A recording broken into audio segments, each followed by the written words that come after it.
Un roi chapitre 11. Le roi Salomon aima beaucoup de femmes étrangères, outre la fille de Pharaon, des Moabites, des Ammonites, des Édomites, des Sidoniennes, des Étiennes. Appartenant aux nations dont l'Éternel avait dit aux enfants d'Israël, vous n'irez point chez elles, et elles ne viendront point chez vous, elles tourneraient certainement vos cœurs du côté de leur Dieu. Ce fut à ces nations que s'attacha Salomon, entraîné par l'amour. Il eut 700 princesses pour femmes et 300 concubines, et ces femmes détournèrent son cœur. À l'époque de la vieillesse de Salomon, ces femmes inclinèrent son cœur vers d'autres dieux, et son cœur ne fut point tout entier à l'Éternel, son Dieu, comme l'avait été le cœur de David, son père. Salomon alla après Astarté, divinité des Sidoniens, et après Milcom, l'abomination des Ammonites. Et Salomon fit ce qui est mal aux yeux de l'Éternel, et il ne suivit point pleinement l'Éternel, comme David, son père. Alors Salomon bâtit sur la montagne qui est en face de Jérusalem un haut lieu pour Kémosh, l'abomination de Moab, et pour Moloch, l'abomination des fils d'Ammon. Et il fit ainsi pour toutes ces femmes étrangères, qui offraient des parfums et des sacrifices à leurs dieux. L'Éternel fut irrité contre Salomon, parce qu'il avait détourné son cœur de l'Éternel, le Dieu d'Israël, qui lui était apparu 2 fois. Il lui avait à cet égard défendu d'aller après d'autres dieux, mais Salomon n'observa point les ordres de l'Éternel. Et l'Éternel dit à Salomon, puisque tu as agi de la sorte, et que tu n'as point observé mon alliance et mes lois que je t'avais prescrites, je déchirerai le royaume de dessus toi et je le donnerai à ton serviteur. Seulement, je ne le ferai point pendant ta vie, à cause de David, ton père. C'est de la main de ton fils que je l'arracherai. Je n'arracherai cependant pas tout le royaume, je laisserai une tribu à ton fils, à cause de David, mon serviteur, et à cause de Jérusalem, que j'ai choisi. L'Éternel suscita un ennemi à Salomon, Hadad, l'Édomite, de la race royale d'Édom. Dans le temps où David bâtit Édom, Joab, chef de l'armée, étant monté pour enterrer les morts, tua tous les mâles qui étaient en Édom. Il y resta 6 mois avec tout Israël, jusqu'à ce qu'il en eût exterminé tous les mâles. Ce fut alors qu'Hadad prit la fuite avec des Édomites, serviteurs de son père, pour se rendre en Égypte. Hadad était encore un jeune garçon. Partis de Madian, ils allèrent à Paran, prirent avec eux des hommes de Paran, et arrivèrent en Égypte auprès de Pharaon, roi d'Égypte. Pharaon donna une maison à Hadad, pourvu à sa subsistance, et lui accorda des terres. Hadad trouva grâce aux yeux de Pharaon, à tel point que Pharaon lui donna pour femme la sœur de sa femme, la sœur de la reine Tachpenay. La sœur de Tachpenay lui enfanta son fils Genubat. Tachpenay le sevra dans la maison de Pharaon, et Genubat fut dans la maison de Pharaon, au milieu des enfants de Pharaon.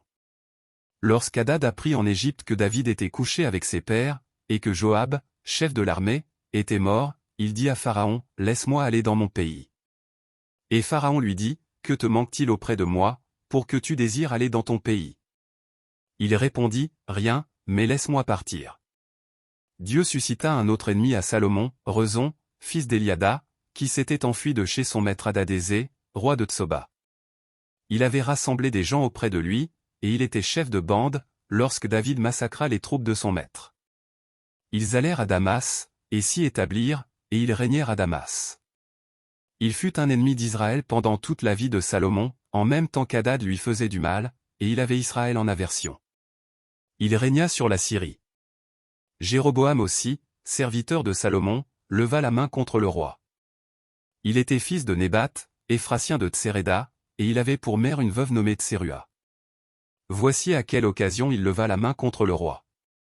Salomon bâtissait Milo, et fermait la brèche de la cité de David, son père. Jéroboam était fort et vaillant, et Salomon, ayant vu ce jeune homme à l'œuvre, lui donna la surveillance de tous les gens de corvée de la maison de Joseph. Dans ce temps-là, Jéroboam, étant sorti de Jérusalem, fut rencontré en chemin par le prophète Achija de Silo, revêtu d'un manteau neuf. Ils étaient tous deux seuls dans les champs. Achija saisit le manteau neuf qu'il avait sur lui, le déchira en 12 morceaux. Et dit à Jéroboam, « Prends pour toi 10 morceaux. Car ainsi parle l'Éternel, le Dieu d'Israël, voici, je vais arracher le royaume de la main de Salomon, et je te donnerai 10 tribus. Mais il aura une tribu, à cause de mon serviteur David, et à cause de Jérusalem, la ville que j'ai choisie sur toutes les tribus d'Israël. Et cela, parce qu'ils m'ont abandonné, et se sont prosternés devant Astarté, divinité des Sidoniens, devant Kémosh, dieu de Moab, et devant Milcom, dieu des fils d'Ammon, et parce qu'ils n'ont point marché dans mes voies pour faire ce qui est droit à mes yeux et pour observer mes lois et mes ordonnances, comme l'a fait David, père de Salomon. Je n'ôterai pas de sa main tout le royaume, car je le maintiendrai prince tout le temps de sa vie, à cause de David, mon serviteur, que j'ai choisi, et qui a observé mes commandements et mes lois.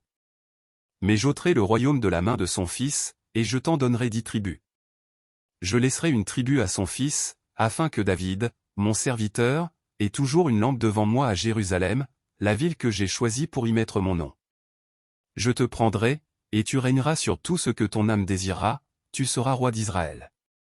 Si tu obéis à tout ce que je t'ordonnerai, si tu marches dans mes voies et si tu fais ce qui est droit à mes yeux, en observant mes lois et mes commandements, comme l'a fait David, mon serviteur, je serai avec toi, je te bâtirai une maison stable, comme j'en ai bâti une à David, et je te donnerai Israël. J'humilierai par là la postérité de David, mais ce ne sera pas pour toujours. Salomon chercha à faire mourir Jéroboam. Et Jéroboam se leva et s'enfuit en Égypte auprès de Shishak, roi d'Égypte, il demeura en Égypte jusqu'à la mort de Salomon. Le reste des actions de Salomon, tout ce qu'il a fait, et sa sagesse, cela n'est-il pas écrit dans le livre des actes de Salomon? Salomon régna 40 ans à Jérusalem sur tout Israël. Puis Salomon se coucha avec ses pères, et il fut enterré dans la ville de David, son père. Roboam, son fils, régna à sa place.